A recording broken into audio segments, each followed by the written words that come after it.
All right. The clip that you just heard was from John Calhoun's Mouse Utopia and from Nicole Ali's video on the subject.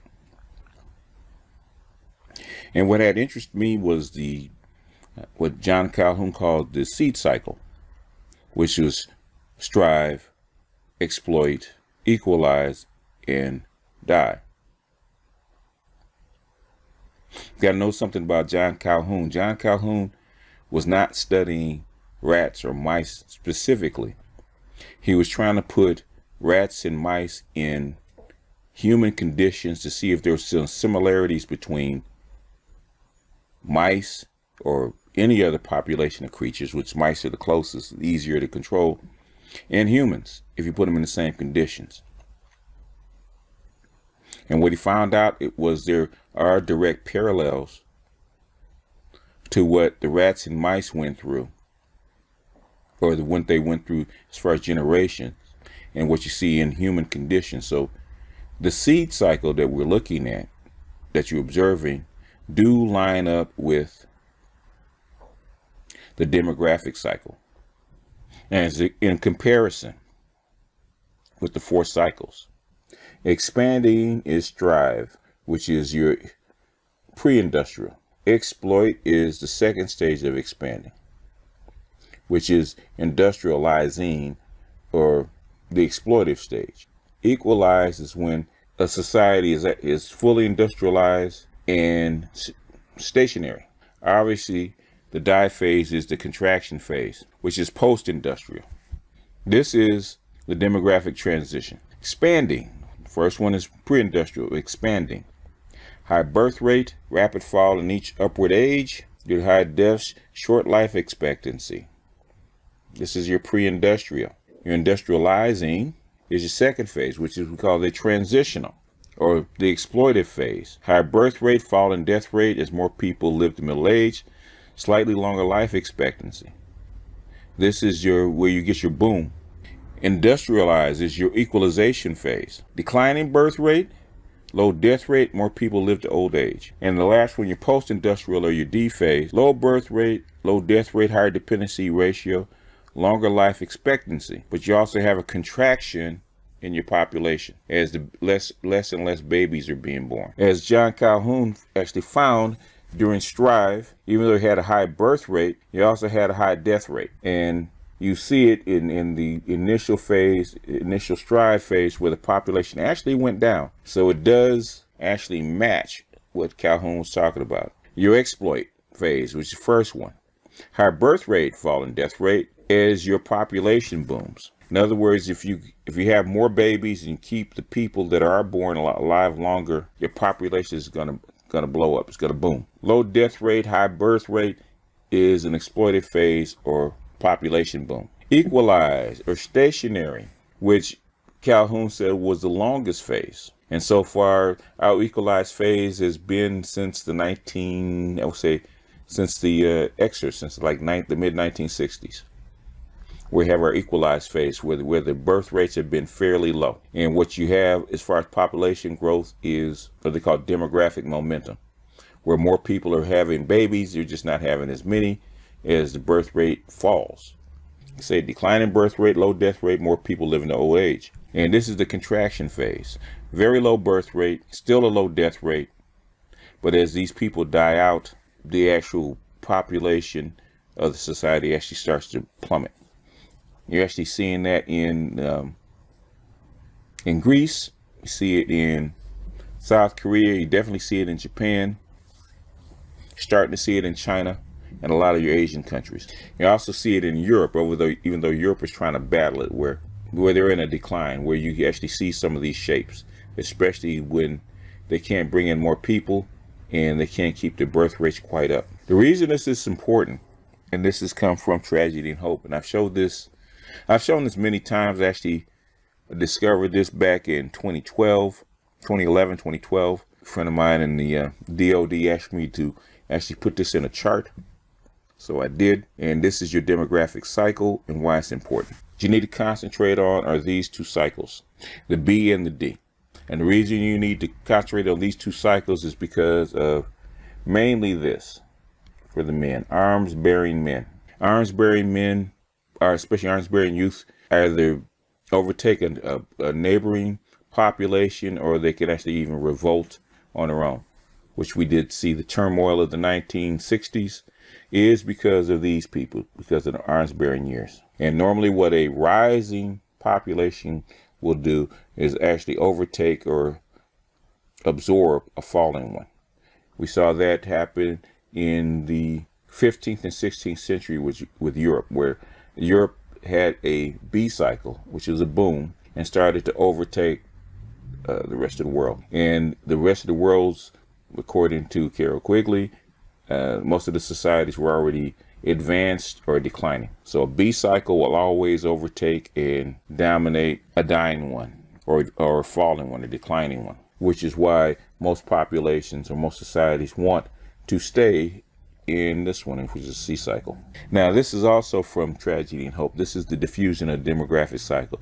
Notice the B cycles that we've outlined. Notice the B cycles. The B cycles point to domination. Whenever you have a B cycle, especially a one coming out of a pre-industrial cycle into a B cycle, they always start to dominate. The British first, which is Western Europe, the French second, which is also Western Europe, and then these are the Germans and the Eastern Europeans. The Eastern Europe is the Soviets.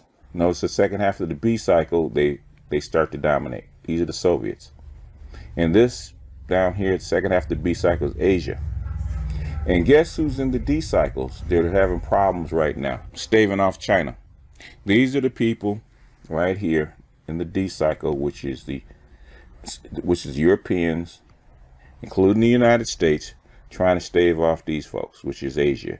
The Koreans, the Chinese, people in Singapore, or they're in the D cycle trying to stave off people that are in the B cycle. This is why it's important. This is why they're importing people, trying to keep the numbers up, especially the number of babies are up, because this is something that if there is a behavioral sink, you have to bring in fresh blood from the outside, from people that have not been inside the society long enough to actually pick up their behavioral trait. Normally after 1 or 2 generations, they fall back into it. In the United States, what kept the birth rates up for so long were immigrants, Latin American immigrants that were just industrializing. And the first or maybe even second generations, they would have 3, 4, 5 children. Their birth rates were fairly high. And then over time, as the second and third generations were born in, they became part of the D cycle, which is we call the behavioral sink. So at the end of the day, this is just a cycle that people have noticed over the past, let's say, couple hundred years. Because before the Industrial Revolution, you didn't see it quite like this. Kind of the Industrial Revolution kind of accelerated and made these patterns more noticeable. So this is what Calhoun was trying to figure out, or Calhoun was trying to experiment with, because this was actually necessary, because this is how you set policy. We're in the middle of what we call, a behavioral sink, where if you look at it, most guys aren't getting married. It's not just here, it's in the United States, but also all over the world. The high out of wedlock birth rate, the falling birth rates, the failure of men and women to actually get together, the hikikomori in Japan, the rice eaters that don't even come out of their houses or come out of the room sometimes, kind of isolate themselves and basically get the female companionship from anime and online girlfriends and stuff like that. Same thing with guys here falling in love with their dating apps and let that pass for relationships. The rise of what we call incels, even though I don't think they're incels, I think they're voluntarily celibate. But this is just a sign of the times. This is just a pattern. Now it's extreme because it's happening throughout most of the world instead of just in pockets. But let me say this, a lot of people put things onto different experiments and different models that people didn't say. These are just parallels. Nobody actually knows exactly what the end game of of these particular patterns are, because it's never happened before. And Calhoun was just trying to get some insight to see if it was just a human thing or if this is a biological thing. Turns out it's a biological thing that nobody understands. Now, will humans go to zero? No. Will they completely reduce down to a point where it makes it more difficult to maintain your infrastructure, say, in a given society? Well, that one nobody knows, but I kind of doubt it. But the thing is, it will recede. But the biggest problem really isn't whether humans will go extinct or society will decline to a point where they can't maintain their culture.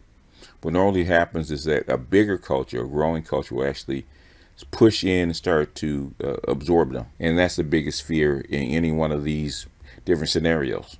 How do you maintain your population to keep from being overrun and taken over? Happened with Rome, happened in Europe over various societies, happened in Eastern Europe when the Russians actually got to a bigger point and actually overwhelmed most of their region. It's happening right now in Asia with the Chinese.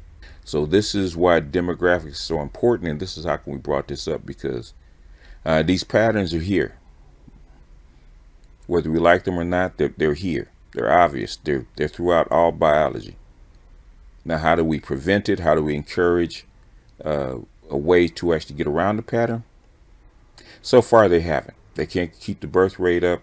They can't encourage men and women to get together and have families. In some cases, they've done the opposite. That's actually encourage the parents not to have kids.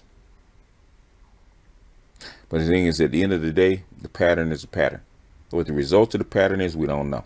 But this is why we're going through the places where population is falling and they're sticking to their same old cultural practices that may or may not work anymore, so that we can get some insight into our own problems here in the United States in the black community. Sometimes you got to bring a book to the book. But with that, I'm going to jump off here. This is BGS out, and I'll see you guys on the next one. Peace.